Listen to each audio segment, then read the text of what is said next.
The Europeans were permitting this to go forward because they thought Daddy would bail them out. They And were living. he has for 80 years, Germanicus. 80 I years? know. It's pathetic. And I mean pathetic in the original Greek sense of the word pathos, because Europe is pursuing and has pursued for the last 3 years, with all of the support of the previous administration, a feckless journey into night. It was a death march. Right. Their idea of suffering was having to pay high electricity costs.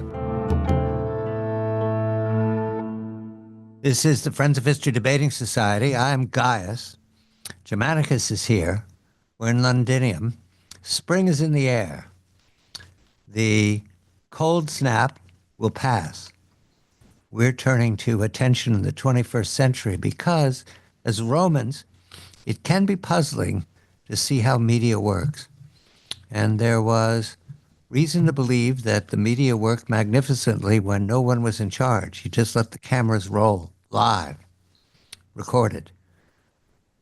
10, 20, 30, 40, 50 minutes in the Oval Office. Heaps of reporters on all sides. The major cabinet figures, senior cabinet figures, arranged on either side of the president.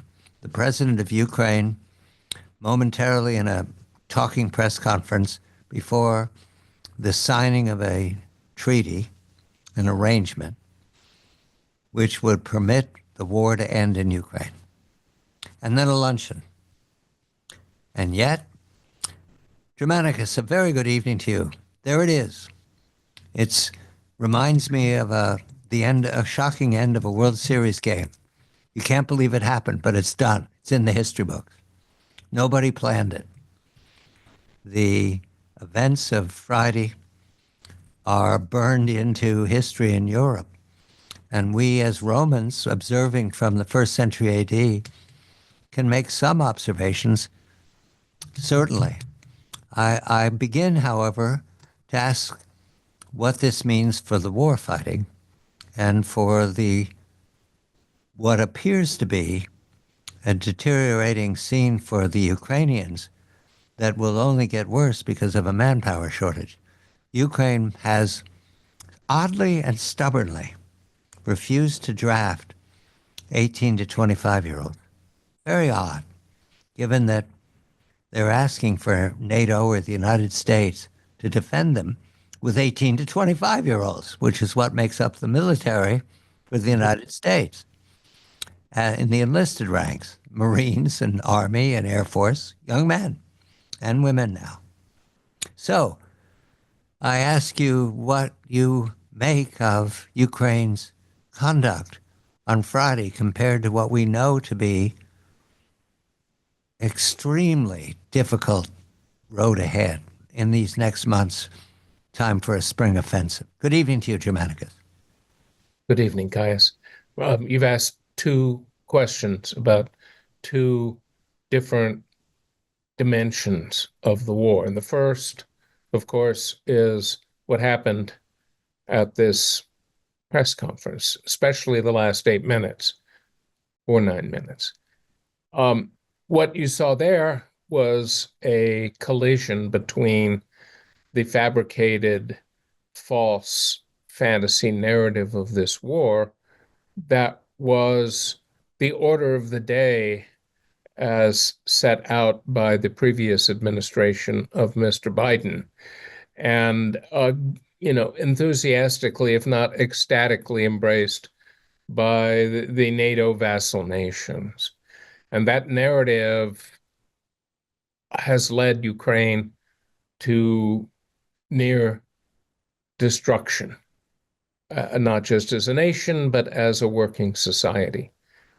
And Mr. Zelenskyy, who is the progeny, the poster child of this fantasy narrative, had in his heart and mind no other prime directive but to charge ahead and try to defend this narrative and push it up against the alternative pathway, the more realistic pathway offered by Mr. Trump, and the two came into collision as they had to.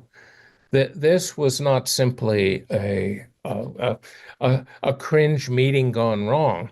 This was the necessary public theater in which the false narrative could meet and collide with actual reality and be destroyed. It had to happen. Mr. Zelenskyy might be pitied on one hand as being the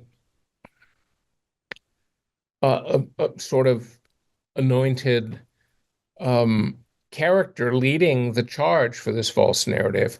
But at the same time, the narrative and Mr. Zelenskyy has has exerted a malign, tyrannical uh,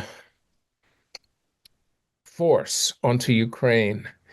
The country is devastated, mostly in terms of its people, and this was brought up by Mr. Vance, really quite condignly, quite appropriately. He talked about the fact that Ukraine is now forcibly impressing, kidnapping um, men to go to the front lines where they will inevitably die. The truth is that It's a Ukraine, press gang, Germanicus. Let's say what it is. It's it's it's it's a violation of everything we understand human rights. They're press gang. They're dragged. They're yes, they're press gangs. They're impressing, and the press gangs are scraping up all the men that are available above the age of 25, and they're going to their deaths. Ukraine has lost a greater percentage of the men of those who still live in Ukraine than France did in World War One. And I've written about this and several times. And the fact is that Ukraine is being emptied out. It's being emptied out of its young men, but it's also been emptied out in terms of its overall population. It's shrunk by 50%. It is heading toward it is in a death spiral.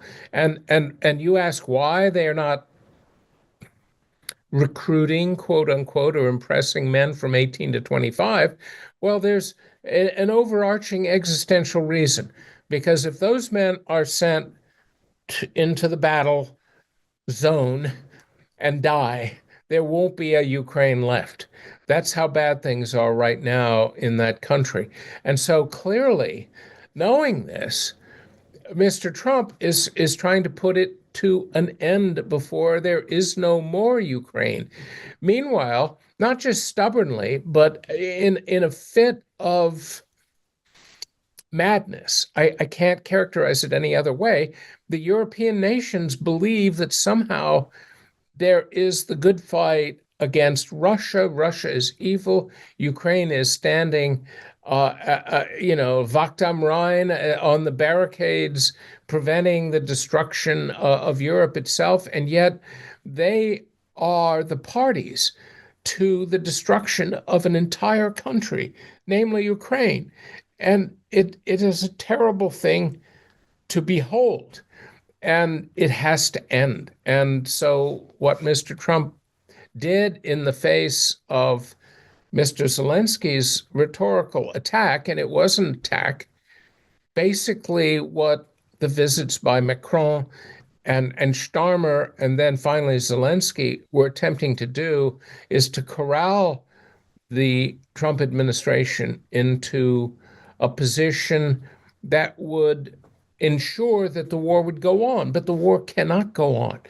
And what is really going on in the front lines is summed up increasingly by the plaintive cries of Ukrainian soldiers who are dying at the front.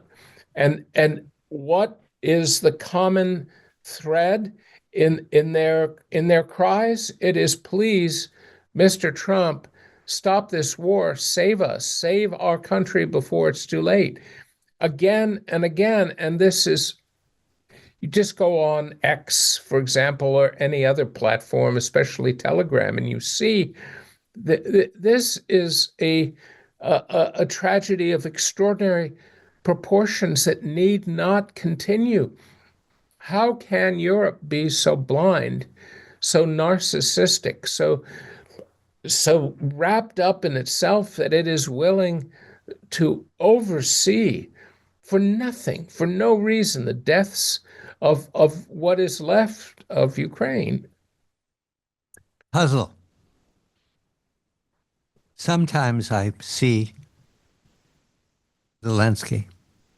Sometimes I see Spartacus, the Hollywood version. Yes, Kirk Douglas. Kirk Douglas on the field with his slave army.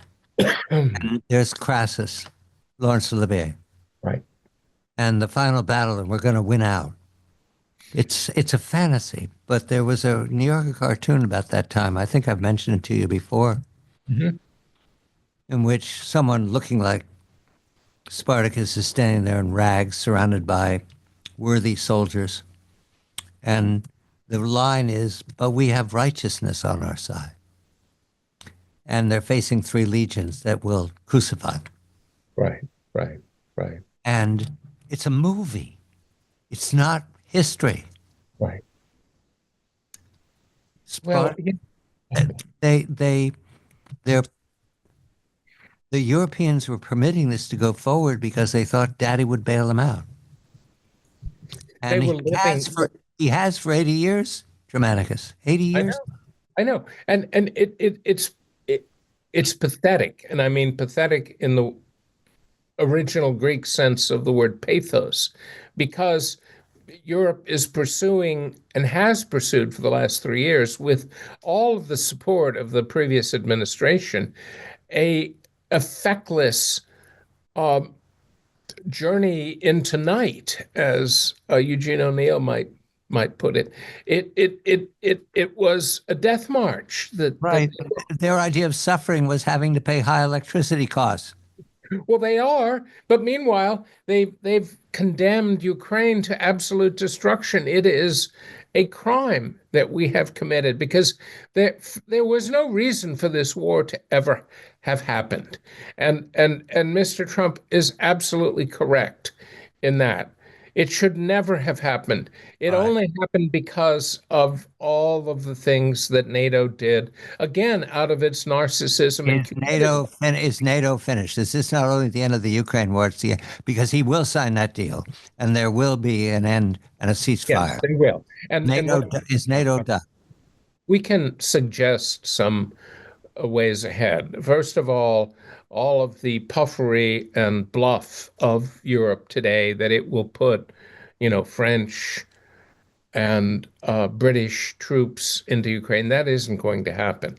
And they are in a position where if they go too far down that road, the humiliation will bring them to the end. They'll be overthrown. And so NATO will continue in the sense that Europe cannot possibly extricate itself from its dependency on the US. Now, what we hear today about Mr. Trump taking charge and reopening Nord Stream 2 and bringing Russian gas to Germany could create a situation where Europe is put into a kind of a new placement, where Russia and the United States will both be in a position to dominate that continent in a new way. And I think that the rapprochement between the US and Russia, which is, of course, Trump's entire goal, which is why he's doing this. Essentially, what Trump is doing is he is saying this war was Biden's war. It was bringing everything to a place that would have degraded the US and world affairs. And so by completely breaking away from that pathway and striking out and creating a rapprochement with Russia, we can create new freedom of strategic maneuver when it comes to the world as a whole, especially with China. And it is not a bad approach. It's not. Is Yalta done, Germanicus? It depends on which Yalta you're talking about. Yalta was done with the collapse of the Soviet Union, but a new Yalta is required. One of the things that was so foolish about the idea of the end of history and the whole concept that the US would now be in charge of the world forever was that it was breathtaking in its stupidity and short-sightedness and ignorance of what actually happens. The idea that Russia would never get its act together, Russia under Mr. Putin got its act together within 15 or 20 years, and it is a real contender now. No, And they don't read Mackinder. They don't pay they, attention to the but G. it's not Mackinder or any of those foolish Victorian imperialists and cartographers. It is about culture. Russia Russia is a resilient culture. Russia renewed itself. And one of the most ironical aspects of this war is that the US pushed Russia into this war. It configured and shaped this war, made it happen, and then Russia We, has been the beneficiary of the war because the war has overseen a renewal all of. right, 1 minute, Germanicus. The war's over. Does Europe know it? Oh, they're so afraid and hysterical. When they wake up and calm themselves down, take a few whatever, they may come to see that.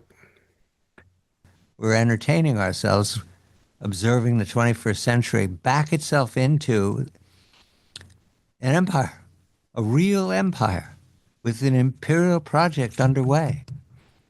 Mr. Trump is an emperor.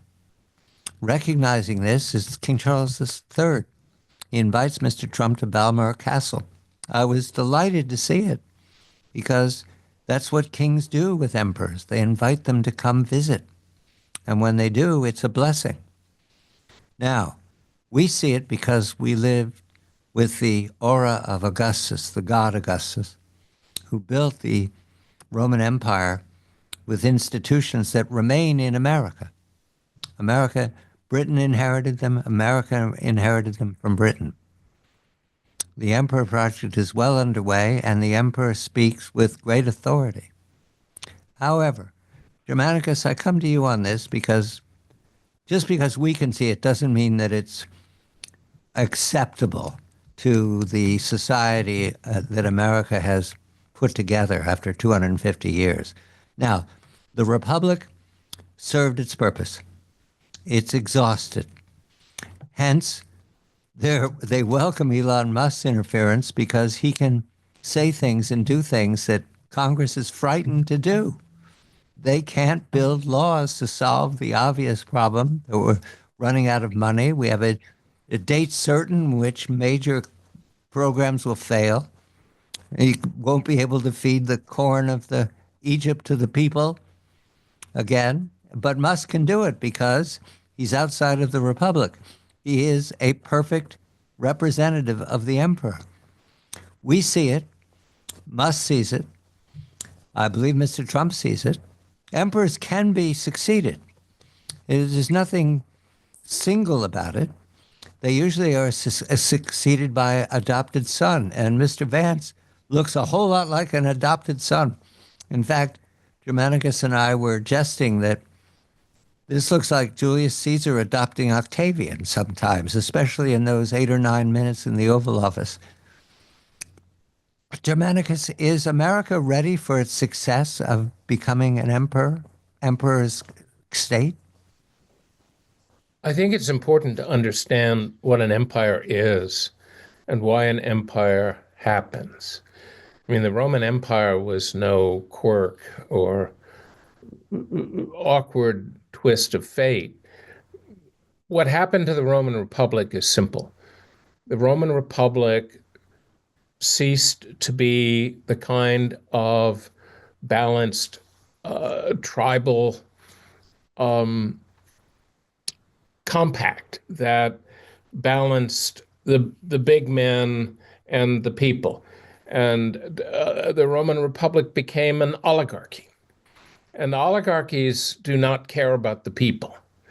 And the reason that the emperor system emerged was that the people needed a voice, and the emperor became that voice. Now, the the the elements that made for the oligarchy, meaning the Senate, were still accommodated under the new emperor system. The Senate was still incredibly important, but the emperor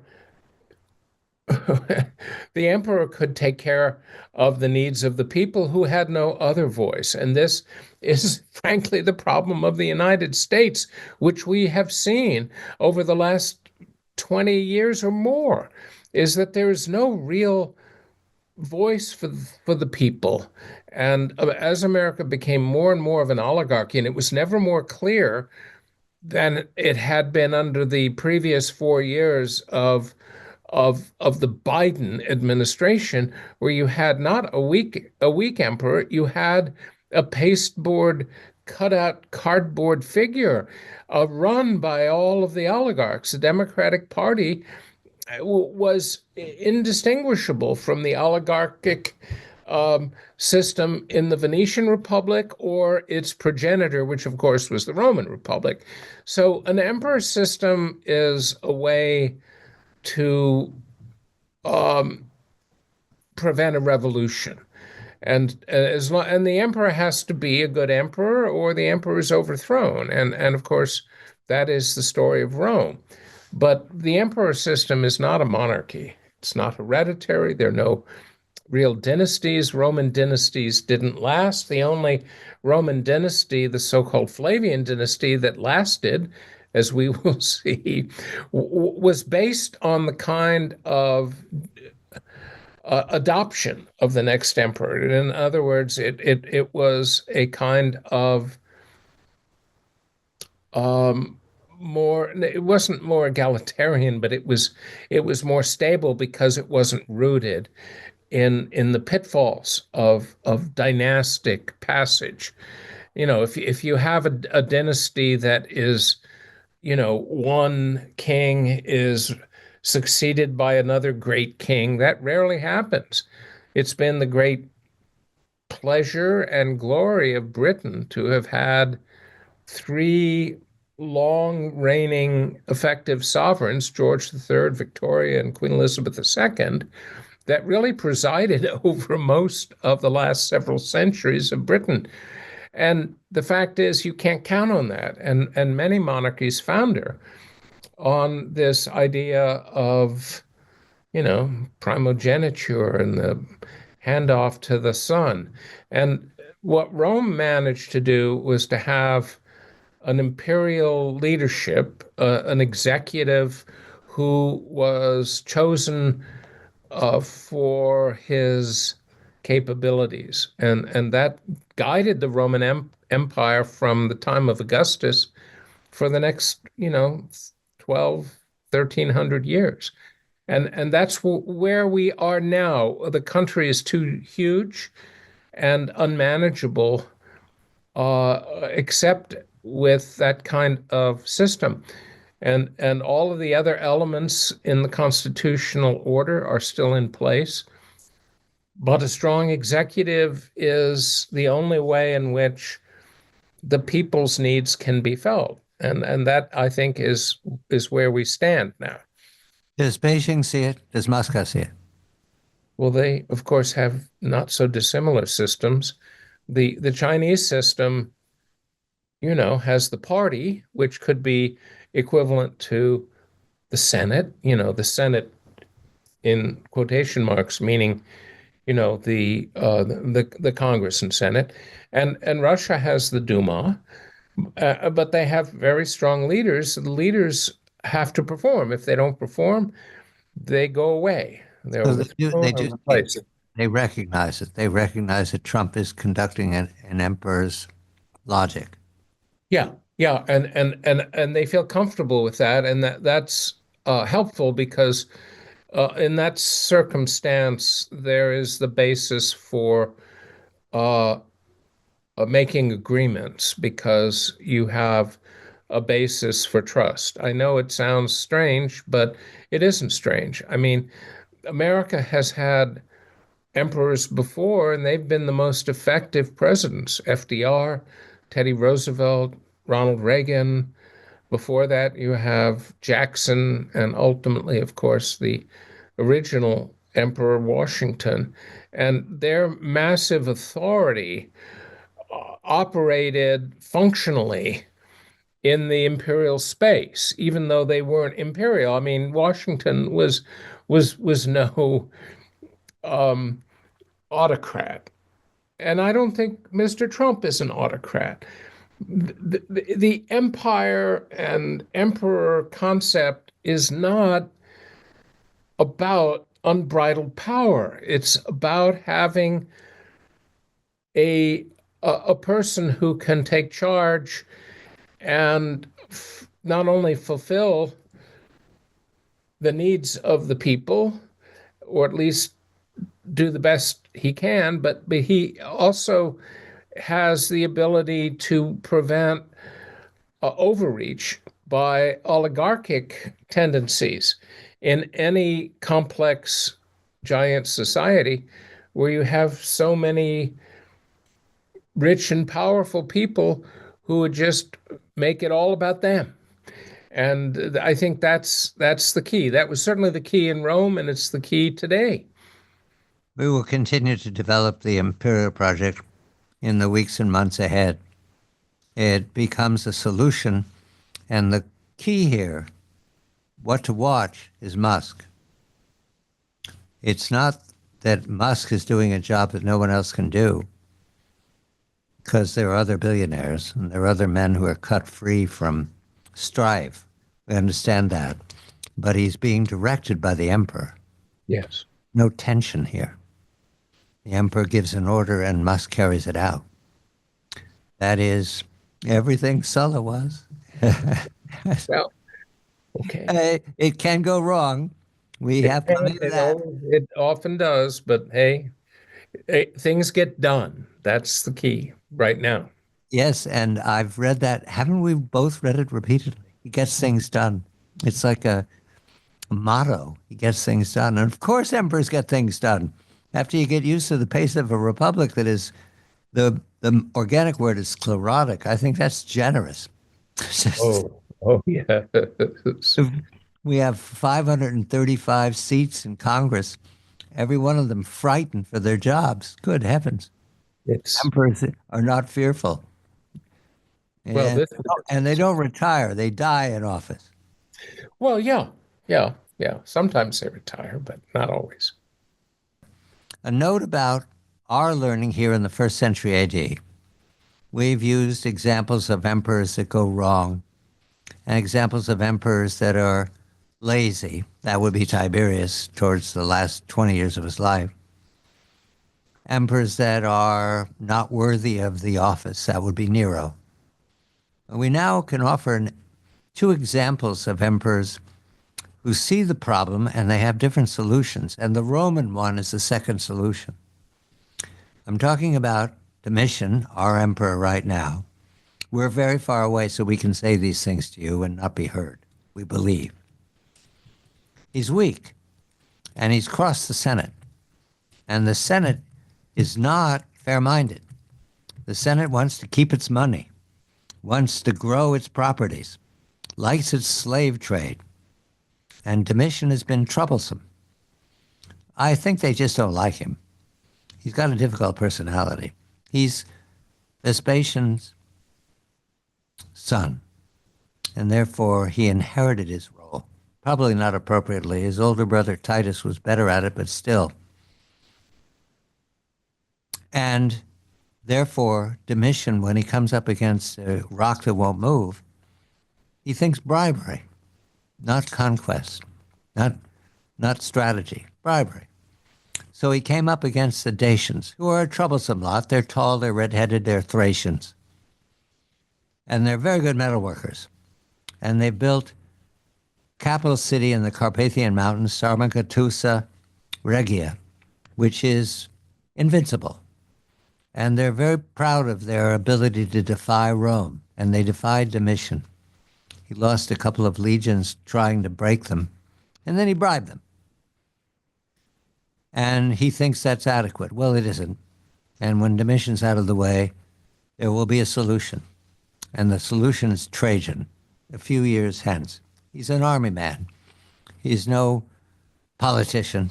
He wasn't trained to be in the Senate. He lives on the road. He lives rough with his men. Trajan's solution for Domitian, Domitian's bribe, is not to bribe, is to say, this is what I want, this is the frontier, respect it. Dacia will make a mistake. The king of Dacia, thinking he's impregnable in his beautiful capital, Sarmacatusa Regia, will kidnap the general of one of the legions watching him. And that general, so ashamed of being kidnapped, will commit suicide. That general is a friend of Trajan's, the emperor. And here, Germanicus, I don't know if this is useful in the 21st century. I can't tell. I've spent too much time here in Londinium. Trajan's solution is to point a legion at Sarmacatusa Regia and say, destroy it. And don't come back until it's done. Tear it down. Carthago delenda est, Sarmacatusa delenda est. They destroy it to an extent that in the 20th century, when they looked for the city, they couldn't find it. They had a false identification of where it had been. Yeah. Does that translate to the 21st century? Do they understand what it means when Rome points a legion at you? And do the Europeans understand the authority that the emperor has? We have an emperor. He's not a new emperor. He is an emperor who is returned in triumph.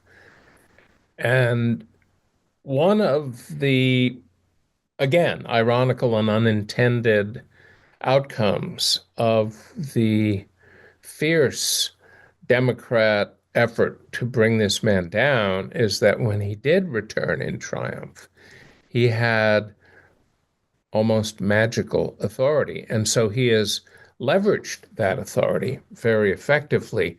And I think one of the most powerful strategic gambits of Mr. Trump is to reiterate again and again through words and deeds that he is a man of peace, that he's going to bring peace, and that he will end not simply conflicts, but the environment, the context in which, from which conflicts emerge, namely too much preparation for war. So when he floated this notion of China and Russia and the US reducing their defense establishments by half, this is all part of burnishing that authority for his agenda. And yet, a man of such decision who